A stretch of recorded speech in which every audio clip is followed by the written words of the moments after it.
What is going on, guys? Bruin Steel here. Welcome back to another WWE broadcast. I'm your host, Bruin Steel.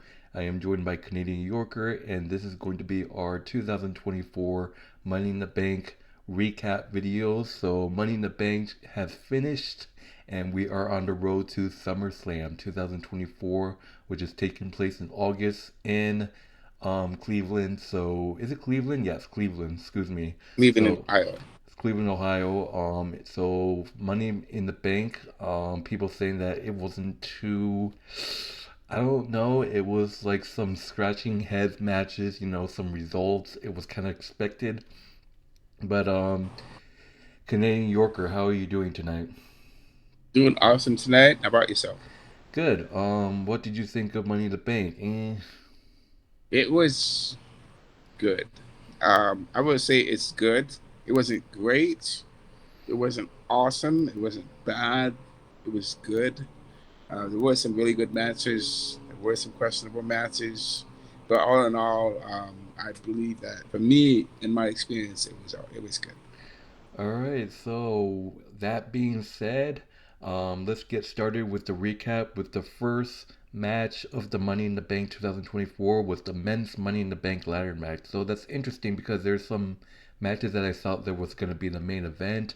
I wasn't expecting the men's Money in the Bank ladder match to be the opening match of the show. So the first match is the men's Money in the Bank ladder match: Jey Uso versus Carmelo Hayes versus Andrade versus Chad Gable versus LA Knight versus Drew McIntyre. So I'm gonna get real with you guys. The Money in the Bank ladder match wasn't really exciting. We were way off saying that it's gonna be the most interfered match ever, but no one showed up. So like Logan Paul didn't show up to screw LA Knight. The Wyatt Six didn't show up. The Bloodline didn't show up. So for once, and CM Punk didn't show up. And it's like, oh, it's happening. CM Punk is probably gonna show up later, and that kind of had a glimpse of, oh, probably I think Drew's gonna win. CM Punk is gonna screw him later. So it wasn't too exciting, except the only thing that was exciting about this match was when Carmelo Hayes went through the ladder. So you always see the action in these matches. That was the only oh my god moment of the match when I think it was like I can't remember who put Carmelo Hayes into the ladder. I think it was Andrade or Chad Gable. I can't remember. It might have been Chad Gable, but Carmelo went spine first into a ladder that was set up. That was the only oh my god moment. And then at the end, it was Jey Uso. I thought Jey Uso was gonna win. He had a clear pass, but then Drew McIntyre came out of nowhere with a ladder.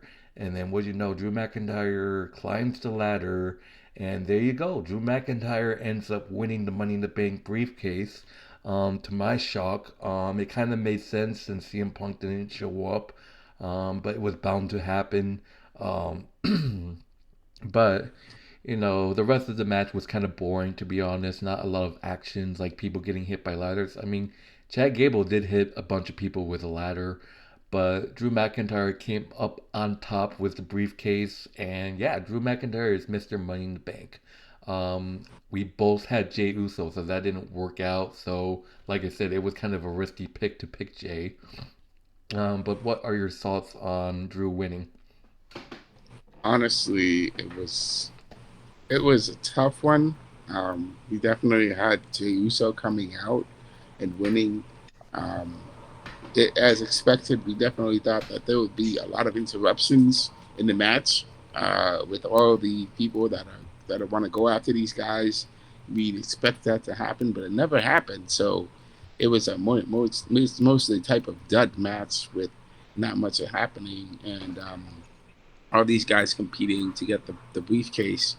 Drew McIntyre getting the briefcase was it to me when you sent me the information that Drew McIntyre won. I was excited. It was expected, unexpected, but expected at the same time because Drew McIntyre. We did sort of expect Drew McIntyre to win the briefcase because he said he would win the briefcase, and then said some other choice words afterward about what he's gonna do after he wins the briefcase, and so um, Drew McIntyre winning was sort of expected, but also unexpected because you mentioned Carmelo Hayes had a shot to get it. Gable had a shot to get it.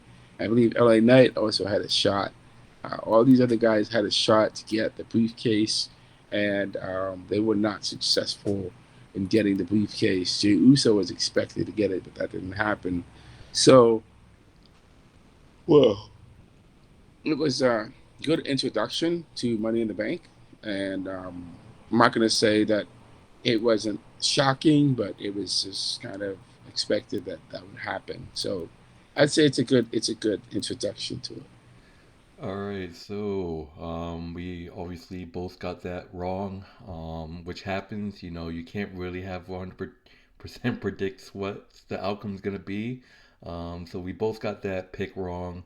Like I said, I was kind of shocked that Drew won, but it was kind of a hinted that he was gonna win when CM Punk was not showing up. So, but moving on, we got the one-on-one match. Sami Zayn defending the Intercontinental Championship against Bron Breakker. So, Bron Breakker looked like he was unstoppable in this match. Like Bron Breakker, like Gunther, put up a huge domination to start off the match. Trash talking Sammy, and I'm like, that's what happens if you trash talk Sammy. You're gonna end up losing. But at one point, I saw Sammy. Zayn had chances in this match. Sami Zayn had chances, but it's just like Braun Breaker is just strong, man. I know that Sami Zayn was going for a hoover kick, but a couple times Braun Breaker countered it with a gorilla press power slam. But and then Sami Zayn blocked the spear, and Sami Zayn was able to hit the hoover kick to win. Obviously this is a shocking. Obviously this was a shocking win. Sami Zayn actually did it. I said that Dragunov was gonna get involved. I was totally wrong, but man, that's huge for Sami to beat someone like Braun Breaker. I'm like when Sammy hit that Huma kick, I'm like, yeah, he got it. One, two, three. Sami Zayn, perhaps, probably, I wouldn't say maybe, but I would say maybe this is one of Sami Zayn's biggest wins besides the Gunther ones. Like, this is another big win of his career besides the Gunther. Like, Sammy's win against Gunther at WrestleMania was one of probably top three big wins of his career, but this is one of them. Beating Bron Breakker, who's been taking out a lot of superstars out, who's on a road and's been trying to take out superstars, and Sami Zayn of all people taking him out and beating him, like wow. But we both got this picked right. I feel like everyone doubted Sammy. I think people have been doubting Sammy. Um, but I kind of feeling that Sammy was going to retain. But I did say Dragunov was going to get involved, but apparently not. But he won cleanly. He won fair and square. So shout out to Sammy, man. Oh my God. But he has doubters, man. People expected Braun to win. People expected, like us, we expected Gunther to beat Sammy, but that didn't happen. But I'm kind of happy I didn't pick Braun. But Sami Zayn, in a shocking turn of events, defeats Braun Breaker to retain the Intercontinental Championship. Goosebumps. Wow, not the result we expected, but Canadian Yorker, what are your thoughts on this? I agree. Sammy's win against Bron Breakker was impressive. He definitely. I mean, people have to watch out for how much what they say and what they do, because hard work. Bron Breakker is a talented. The way I'm looking at it is like this: Bron Breakker is a talented, very talented wrestler. He definitely has all the moves. He has the athleticism. He has everything that he has at his disposal. Sami Zayn has the hard work and grit. Ever. Hard work always beats talent, and Sami Zayn showing the that he has definitely has that talent. He has that hard work. He has that mindset of never lose attitude. Um, I mean, that's what he showed when he was fighting Gunther.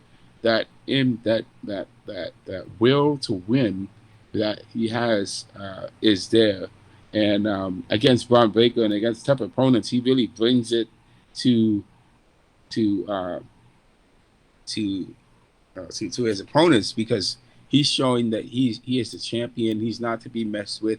you shouldn't mess with the champion. And he's had a pretty successful title defenses so far. For him to get his win against Bron Breakker was impressive. I definitely think his Gunther win was more impressive than the Bron Breakker win. I mean, Bron Breakker is intimidating, and definitely not somebody to be, hanging around the ring with. But he definitely was able to who's definitely able to beat Bron Breakker and get the win over him.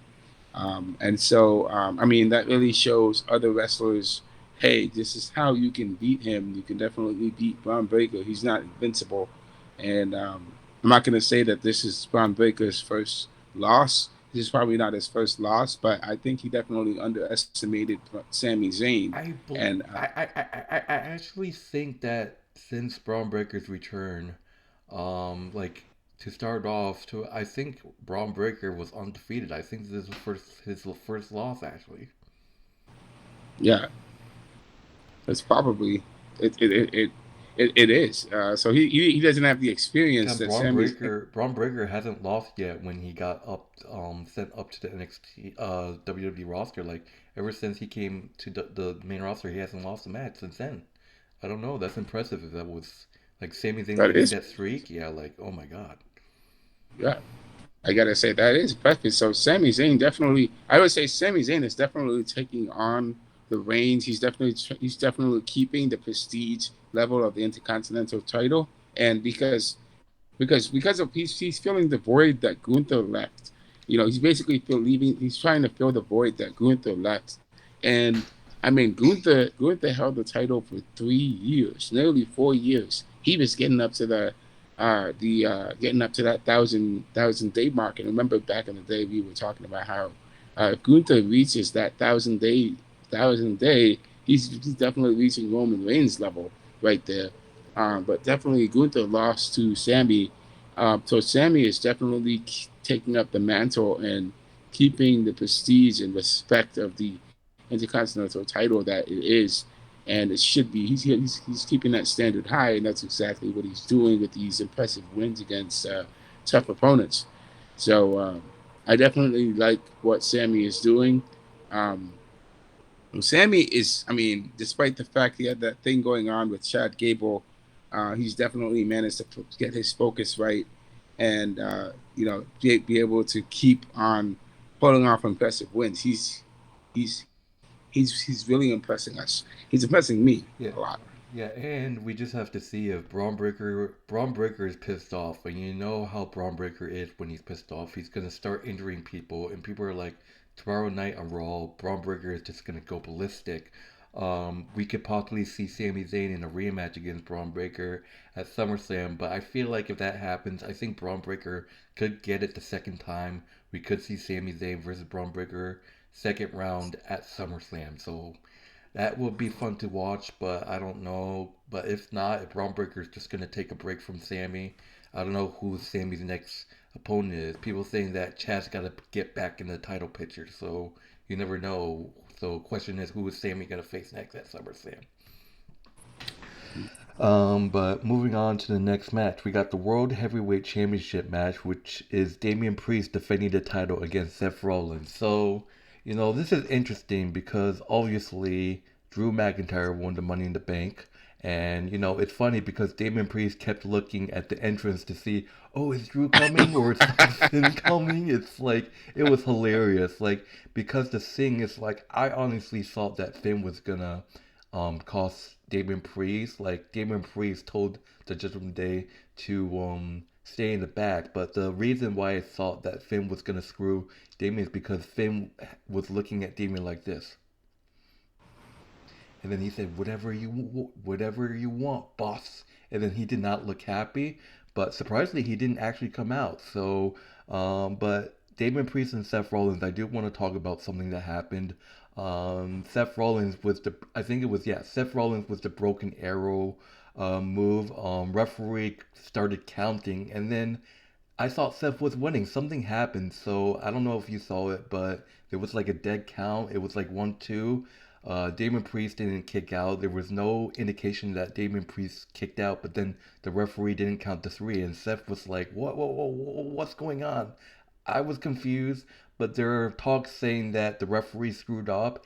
At that 2 count, Drew McIntyre's music should have Drew McIntyre's music should have hit at that 2 count, but apparently it didn't. So that's what I heard people say, that oh, at that 2 count, Drew McIntyre's music should have hit, and there was a mistake. So I think that's why the referee didn't count the three. So it was a little confusion there. So, but eventually, like always, Drew McIntyre shows up with the Money to Bank briefcase, and he didn't hesitate. Like, what are you doing, man? Like, what's going through your head?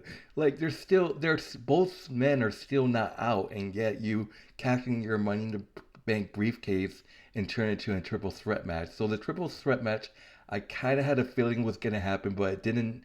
I didn't say that in my predictions. So Drew McIntyre makes it a triple threat match: Damian Priest versus Seth Rollins versus Drew. It looked like Drew had the momentum, but who shows up and screws him? CM Punk. That's what I was talking about in the Money in the Bank ladder match. With CM Punk not showing up at the Money in the Bank ladder match, this indicates Drew was going to win. CM Punk is going to screw him later, and here we are right now. CM Punk is pissed off. He actually tried to choke Drew McIntyre with the wire and beat his ass with a steel chair and with the World Heavyweight title belt. And as a result, Damian Priest was able to hit the South of Heaven on Drew McIntyre to retain his World Heavyweight Championship. Like what? Like, oh my God, I did not expect that. There were people that thought maybe Seth was gonna win, so I'm kind of glad that I didn't pick Seth. We both had Damian Priest. I just feel like it's too early for Priest to get kicked out this yet. Like I said before, I think Rhea comes back, and I think both Damian Priest and Rhea Ripley will get kicked out at the same time. So I don't think Damian will get kicked out first and then another kick out of Rhea. So I think once Rhea comes back, they're getting kicked out at the same time, you know? But Damian Priest defeats Seth Rollins and Drew McIntyre, and not just CM Punk costing it's not just CM Punk costing Drew. He actually cost Seth Rollins, and Seth Rollins was like livid after the match as well. So we might see a feud between Seth and CM Punk coming up. So, and Damian Priest looked like he was pissed off at CM Punk too. So I don't know. I feel like, oh, I didn't wanna win like this, but Damian Priest was pissed off as well. He was like shaking his head. But Damian Priest retains the World Heavyweight Championship, which means it still means Seth Rollins can no longer challenge Damian Priest as long as he's champion. In terms of Drew McIntyre, man. He has become another guy who has failed to cash in. That was just a waste of a cash in. Like, oh my God, there were people complaining like, what was the point of that? I mean, just have CM Punk screw Drew McIntyre in the ladder match. I mean, they're already gonna have their one-on-one match at SummerSlam. It was definitely a waste of a Money in the Bank. But what are your thoughts on this? First of all, um, it was. I actually watched it. I watched it from start to finish. I tuned in to check on the match and see what happened. And I saw the match with Seth Rollins and Damian Priest. And I saw Damian Priest was looking over his shoulder about 4 or 5 times before Drew McIntyre entered. I was like, wait, why the heck is he looking over his shoulder so much? What's gonna happen? Like, why is he looking over his shoulder so much? Why is he acting so paranoid? You know, it was weird, but at the same time, it kind of makes sense, right? And now that I realize it now, what you mentioned that he was like probably looking over his shoulder to check and see if the Judgment Day members weren't coming out to help him. He was checking to see if Drew McIntyre wasn't coming out to sabotage him, which did happen. And I don't think it was expected. He wasn't expecting, Damian Priest was not expecting CM Punk to come and help him retain his title. And so it makes sense that Damian Priest was looking over his shoulder a lot. Along with the other the whole count out thing, Drew Yeah, McIntyre, I don't know if you you know, saw that, but it was clear. I thought Seth was. If the referee didn't stop counting, Seth would have been your yeah, new World Heavyweight title. But apparently, yeah, people said that there was something going on with, like, they said that Drew McIntyre's music was supposed to hit at the 2 count, but it didn't. So that's why the yeah. referee stopped. I thought So that was weird. I thought that from my perspective, I didn't notice that there was the only 2 counts. I thought there were 3 counts, and so I thought that Damian Priest had kicked out He didn't. He didn't. by that time.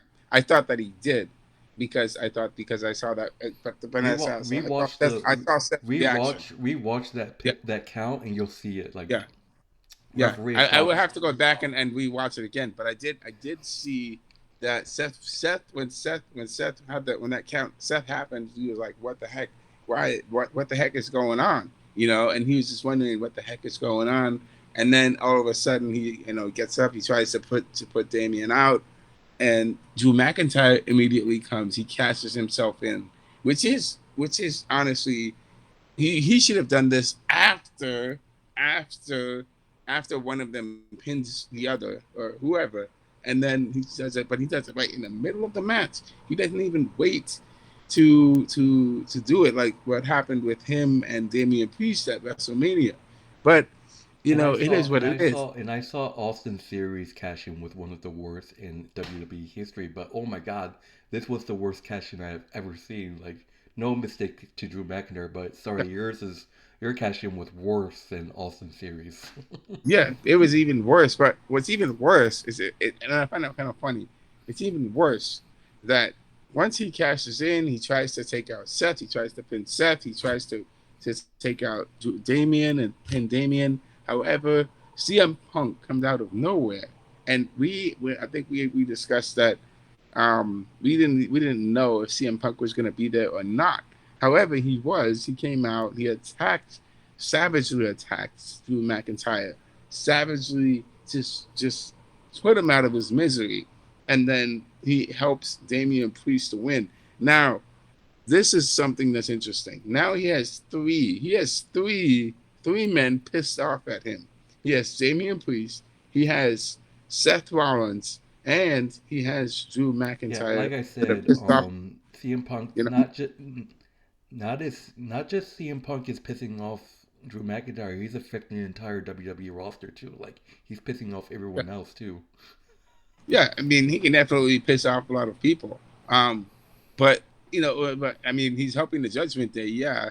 But he's helping Damian, yeah. But here's the thing. Here's the thing. I mean, this is kind of this is kind of a controversial win of Money in the Bank. This is kind of the controversial win. CM Punk helping. Let's see. CM Punk is helping Damian to win his championship, just like he helped him at WrestleMania.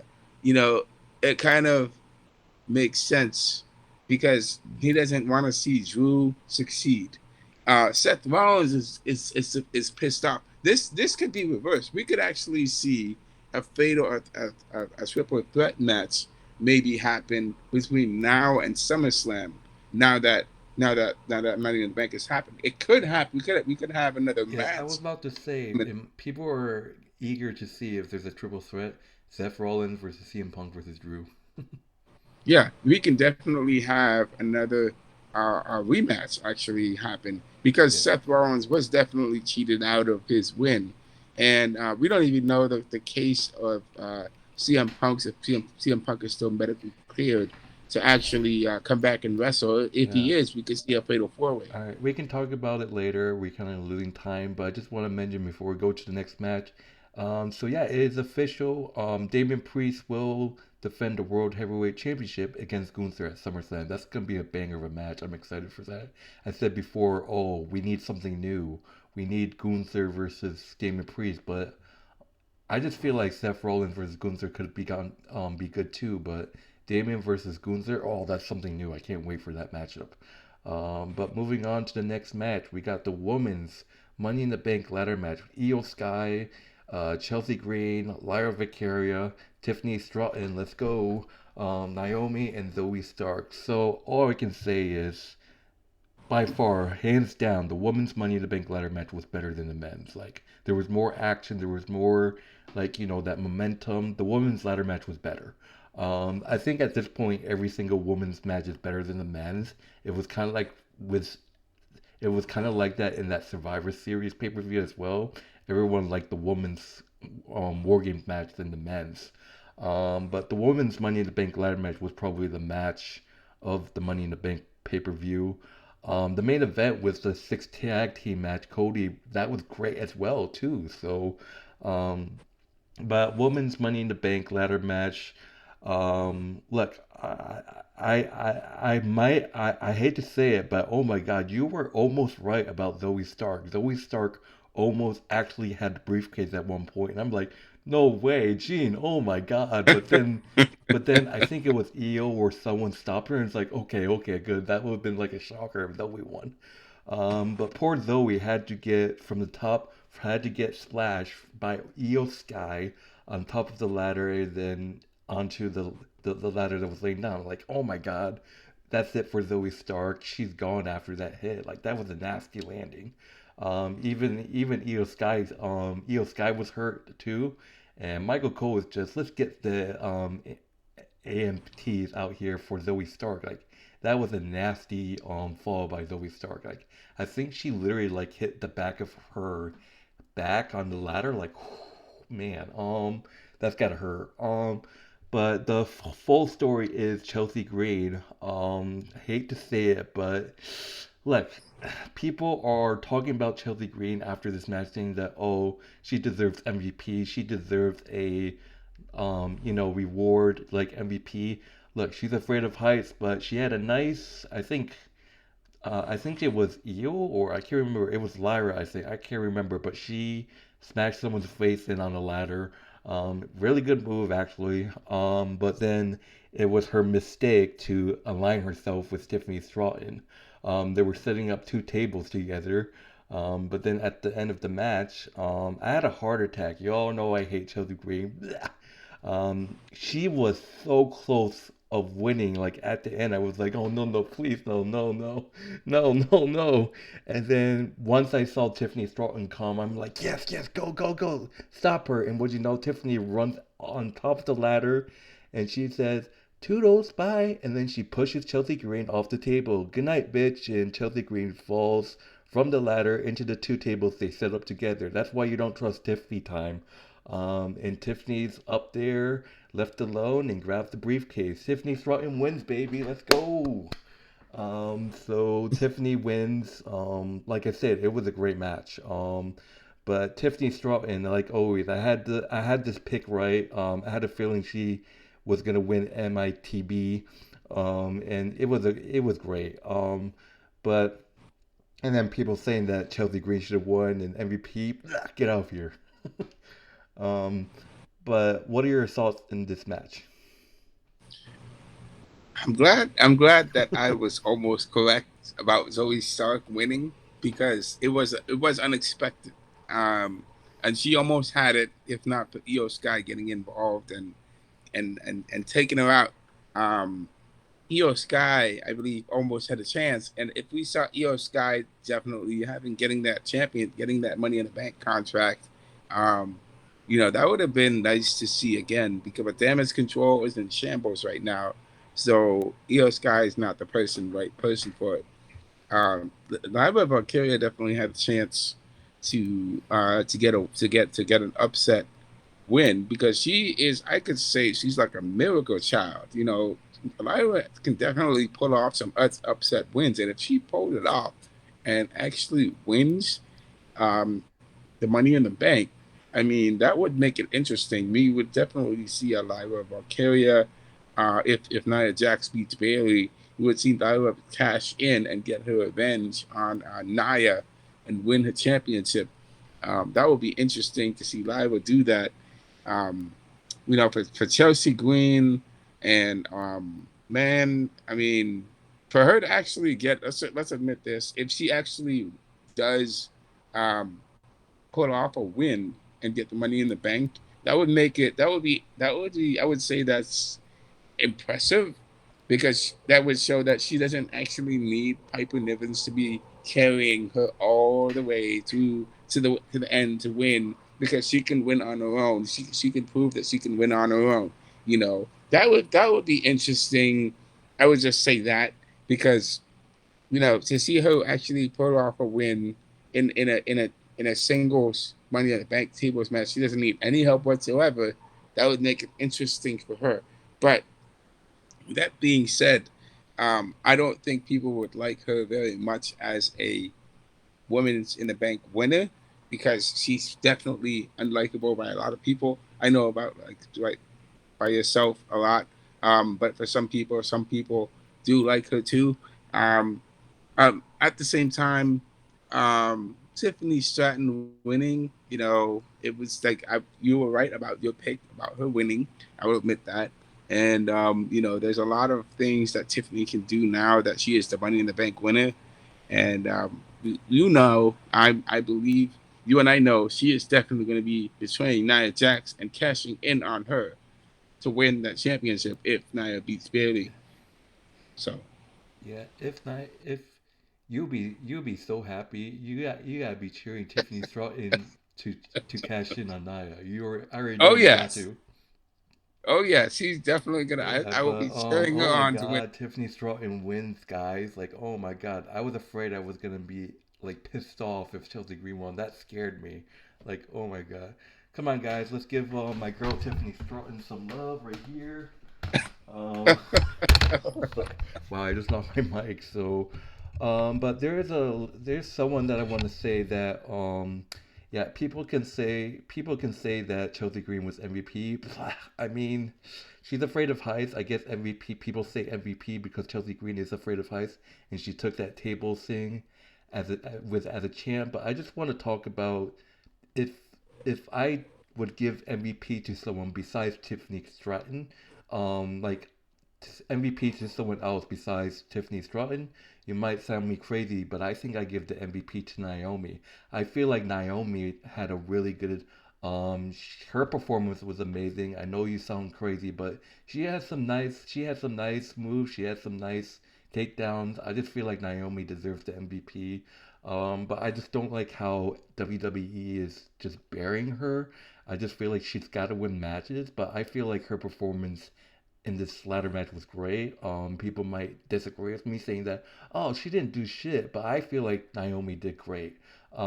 We didn't talk about Naomi when I asked you I for, guess yes. yeah, I what do just you want. thought about her performance? I thought it was great. So besides Chelsea Green, people say Chelsea Green deserves MVP. I would give Naomi MVP in my own opinion. Besides Tiffany. As much as I do believe that Naomi definitely deserves a chance to get to cash to win the Money in the Bank, and I think I didn't talk about her. I should have talked about her. So I'm gonna say this She now. she ha- She she did really definitely, well. I know people are gonna say like, yeah. oh, she didn't do shit, but if you watch the match, she has some really nice takedowns. She had some nice move off the ladder. She did great, but I just feel She like she didn't I feel like she just didn't know that it was a ladder match. I didn't see him like we seen Zoe Stark this close. We seen Lyra this close. We didn't see Naomi this close at all at the near the briefcase. yeah. But I just feel like she was great. I believe that she definitely has that experience to win the ladder match and get the Money in the Bank contract. She definitely has it. I definitely agree that she has some really nice moves, and she can definitely work her way around the ring. She definitely has the potential to be the next champion because I could definitely see her being the next I just champion, I just and feel like definitely she deserves a wasn't the push. right choice because there would have been a huge hole if she won.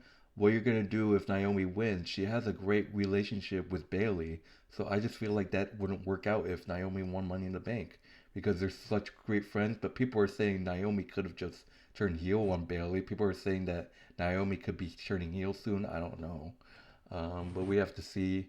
But the only thing I hated for Naomi, I don't know if it's her, but I think Naomi went after my girl, so that cost you. so, um, but yeah, what a match. We gotta go quick. We are finally at the main event. Main event match. Cody Rhodes, Randy Orton, Kevin Owens versus the Bloodline. So this is interesting. Apparently Jacob Fatu did take the trip, and it's really hard to bring Jacob Fatu in the country because apparently if you have multiple DUIs, it's really hard to get into Canada. I know Well, you're from Canada, so you can back me up with this. wow, I did not know that. Yeah, That so was wow. apparently they said, oh, Triple H had to call and pull some strings to get Jacob Fatu in Toronto because apparently if you have multiple DUIs, it's really hard to get into Canada. That's why Drew McIntyre said to Jey Uso, "I'm surprised you got across the border because Jey Uso actually had DUIs." Wow. So apparently we all thought Jacob Fatu wasn't gonna compete because I said that there's no way that they're gonna have Jacob Fatu in his first match of 16 match, but it turns out Jacob Fatu did participate in the six man. So it was Jacob Fatu, Solo, and Tama Tonga. So Lola was the one that was not wrestling. So it was Tonga Tonga, Solo, and Jacob Fatu versus Cody Rhodes, Randy Orton, Kevin Owens. So all I can say is Jacob Fatu is a beast. Like, oh my god, what is this guy made out of? Like, holy shit. You all know Randy Orton's DDT off of the top rope. Randy Orton hit his signature DDT that takes out a lot of people, but when he did it to Jacob Fatu just like um he just got up like it was nothing, and Randy Orton didn't realize it. He just turns around going for the RKO, and it's like, oh shit, what the hell? And then Jacob just like is standing there like that DDT from Randy Orton was like nothing. And that's when, Randy Orton was in trouble. It was a all out brawl. It just like it was crazy. I think they tried to do a triple power bomb on Solo, but Jacob Fatu, you put Jacob Fatu. This is what I'm talking about. Jacob Fatu. I don't know what the fuck you're made of. You put Jacob Fatu through an announce table, and then he just gets up like within 3, 4 seconds, whatever, like it was nothing. Um, Whoa. and then it's like he comes out of nowhere. Like you literally just put him in an announce table, and he just shows up 2 minutes after. When Cody Rhodes tried to go for the win, he just comes out of nowhere after you put him through the announce table like 2 minutes ago, and he takes out Cody Rhodes with this dangerous like top rope somersault whatever move. And then that's when, oh yeah, the referee. I feel bad for the referee. Hopefully that referee's okay, but he just got like squashed like twice or something like that. But he managed to get the 1, 2, 3. Solo with the Samoan spike on Cody Rhodes. Solo pins Cody Rhodes to win the match. Oh my god. So the bloodline actually wins. So I got this pick wrong. You got it right. I actually saw Cody had I thought Cody had that, warrior in him doesn't give up, but Jacob Fatu, man, I shouldn't underestimated Jacob Fatu. But the thing is, I didn't even think Jacob Fatu was gonna participate. If I knew Jacob Fatu was gonna be in this match, I probably would have picked the bloodline. Like Jacob Fatu was just on another level. But Solo pins Solo. Excuse me, what the hell? Solo pins Cody. That kind of have a sign saying that it's gonna be Solo Sikoa versus Cody in the main event at SummerSlam. So that confirms it. Solo pins Cody. And I expected Jimmy Uso or Roman to show up, but no, it didn't happen. People were expecting Randy Orton to turn on Cody Rhodes. It didn't happen. But it ends with the Bloodline defeating Cody Rhodes, Randy Orton, and Kevin Owens. Yeah, Jacob Fatu, you don't want to fuck with him, man. He's dangerous. What are your thoughts on this match? Yeah. Man, wow. The ending was superb. Just a perfect way to end Money in the Bank with a bloodline win over Cody, Cody, uh, and the others. I mean, so with Kevin Owens, Kevin Owens actually promised a beatdown of the bloodline, and because his mother, he actually made a promise that his mom wants to see him put the beatdown on the bloodline and get the win for her. However, sadly, Kevin Owens was not able to get the win, and because for his mom, because his mom's in the hospital. But prayers, our thoughts and prayers are with you, Kevin Owens, and hopefully your mom gets better and the family's doing good and all that. Our thoughts and our prayers are with you. So hopefully that's going to go well. Um, for Cody Rhodes, I think Cody Rhodes underestimated Jacob Fatu and the rest of the Bloodline members, Tonga Loa. I mean, we obviously need to see more of Tonga Loa. We need to see more of that. Jacob Fatu has come in and stolen the thunder of Tonga Loa and Tama Tonga. I mean, he's just come in. He's come in. And he is the like even though Tonga Loa and Tama Tonga are the number 1 and 2 guys, and it's like Jacob Fatu has come in and completely changed the landscape of the bloodline. It's just I it was like, blows your mind. I was like, this. I was like, what the hell? How did this dude get up? Like, you literally put him in an announce table and he gets up like 2 minutes after. It's like, what the hell? He literally just went Yeah, into an announce table. yeah. It's. I mean, he has some crazy athleticism, Yeah. Jacob Fatu. I mean, he is impressive. The win that the Bloodline has was pretty impressive against Kevin Owens, against Randy Orton, and against Cody Rhodes. That is an impressive win. This We is have to admit. this is my issue is because if I said this before, I could say that oh Jacob Fatu could be actually working for Roman. He's just a spy. But if Jacob Fatu is not on Roman's side, Roman, you have got to watch your back when you come back. This man is dangerous. I don't even think the Usos teaming up with Roman will be enough to stop Jacob Fatu. Like this man is just a nightmare. Like oh my god. But if Jacob Fatu is actually a good guy, oh man, Roman's like gonna be lucky, and Solo's gonna be like, oh my god, I did not see that coming. But oh my god, that'll be awesome if Jacob Fatu is a spy. But by the Yeah, looks of it, yeah, I don't think he's a spy. I think he's actually on Solo's side. yeah. I would say this. I would love to see more from Tongaloa and Tamatonga because we haven't seen the real potential with Tongaloa and Tamatonga. I mean, we've heard of them a lot. We've heard about their deeds, but we need to see more of them. And I want to see how good they are. I mean, I don't think we've really seen how good these guys are together. Imagine, I mean, imagine Jacob Fatu as undisputed WWE champion. That like just he'll be unstoppable if he wins the title. yeah, he would be unstoppable. I mean, he'll be a tough guy.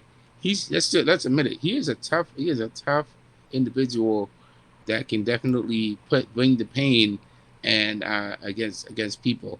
I mean, for Cody Rhodes, let's talk about that. Cody Rhodes was supposed to win. Cody Rhodes obviously didn't look his best against the Bloodline. I think Cody The Cody and KO and Randy. I mean, I don't think they understood how dangerous the bloodline is and just how dangerous this new bloodline is compared with the old bloodline. I mean, you have guys that are what Solo Sokoa must be at least like 295, and so Jacob Fatu is probably 300 pounds, but he moves like a serpent. And you have Tongaloa, who is quick on his feet, like I mean, you can imagine how dangerous this new bloodline is compared with Roman, Solo, and the Usos. Yeah, I mean, I want to wrap things up, but before we do, one more thing for me. I just want to say that there are fans that might not agree with me, but this might be a possible pass. So, Solo pinning Cody definitely is going to set up Cody versus Solo at SummerSlam. So, if you guys don't know, Roman actually has a segment. Like, there's rumors saying that Roman's going to return at SummerSlam. We have to see if that's true. But think about this. What if, like, if you heard what Solo said he's the new tribal chief. If Roman wants his title back, he can take it from him. So that confirmed that there might be a feud between Roman and Solo in the future. So imagine this. Solo beats Cody at SummerSlam, wins the title. Roman wants the title back. Roman returns after that match and confronts Solo, starting the feud. But that's gonna leave Cody with nothing. What was the point of finishing the story just to lose that title quick? So that could be a chance. That could be something. Or Roman could just feud with Solo with no title, leaving the championship still on Cody's hands. So there's a lot of storyline to it. Um, yeah, I see. I can see that happening. At the same but that's time, I just gonna mean, be that's I just gonna be a heartbreak for Cody fans if Solo beats Cody. yeah, I would say that I wouldn't see Solo But losing to Cody. that would mean Uh, Roman will come back and Roman versus Solo. I could probably see it. That would mean people will be cheering Roman to win his title back as a face. So But here's the thing. Here's the thing. I don't think we want to see Roman win his title back because Roman has already been champion for 3 years. So Cody obviously needs to continue carrying his title and being the champion. And I mean, we have noticed. Someone pointed out to us that every time Randy, Kevin Owens, and Cody get together, I don't know if anyone has noticed this, but Randy Orton is looking at Cody's title, and it's looking like Randy Orton is going to get. He wants to have it. He's going to have it. Want to have a title shot against Cody to get the the title from Cody, because it looks like Randy Orton may want to turn the heel on Cody and get a championship shot in the future. So I don't think Roman and Cody. I don't think Solo and Cody are going to happen. I don't think Solo is going to win against Cody, because Solo is challenging Roman for the chance to be the tribal chief, and so his position as Roman's official position as tribal chief is being challenged, and Roman is if Solo beats Roman and Solo becomes the new tribal chief, then Solo can obviously go ahead and challenge Cody and win the title for against Cody. But right now, Roman is standing in Solo's way, and Roman has to defeat Solo so he can maintain his position as tribal chief right now. And so that is what so Roman has to definitely mend fences with the Usos. He has to bring back the Usos together. Jey has to mend fences with Roman and Jimmy and and Paul Heyman. Um, so these guys definitely have to come back together and All right, yeah. become one again. Okay, so yeah, that will wrap it up. In terms of grading, I'm just gonna say I give this a man. I just like saw that men's briefcase was a waste. So, and there's some matches where, so I'm gonna give this a. I mean, I mean, people are probably gonna give it like a CD because of the whole waste, but I I'm giving it a okay of a score because I'm glad my girl won. So I'm gonna give this a plain B. So how about you? I will give it a B plus. And the reason why is because yes, there were some questionable moments that happened. CM Punk and the controversial win, Yeah. um, the count out with Seth and Damian. I mean, um, the whole situation. But there were some really good matches with Naomi and Tiffy Time, and Yeah. and Solo winning against Jacob, against Cody, Jacob Fatu and his antics. Um, I mean, there were some really good matches, and there were some really good moments. And so, yes, I will give this a about a good, very good matchup rating. So that's what I will give it. I would say it's good. Like I said, so it All wasn't right. too By the good, too bad. It way, wasn't. Drew McIntyre was pissed off, and he actually elbowed Adam Pearce in the face. He was pissed off. He went into the post-match panel, and just referee was trying to stop him. As a Raw, it's announced that Adam Pearce has announced that he has fined both CM Punk and Drew McIntyre, and he has announced that Adam Pearce announced that he has suspended Drew McIntyre indefinitely. So we have to see how long Drew McIntyre is going to be out for. But anyways, my name is Bruin Steele. This is Canadian Yorker. Thank you guys for watching this Money in the Bank recap. Money in the Bank was great. And we are on the road to SummerSlam, which I believe will start at the beginning of August. I think it's like August 5th or 6th. Correct me if I'm wrong. But we will see you next time for our broadcast, which is Tuesday or Wednesday night for this tomorrow's night's Monday Night Raw. But my name is Bruin Steele. This is Canadian Yorker. Like, subscribe. Check out his channel, which is will be in the link will be in the description, as well as a wrestling channel, WWE Wrestling Brawls. So we're out of here. Take it easy. Enjoy the rest of your night.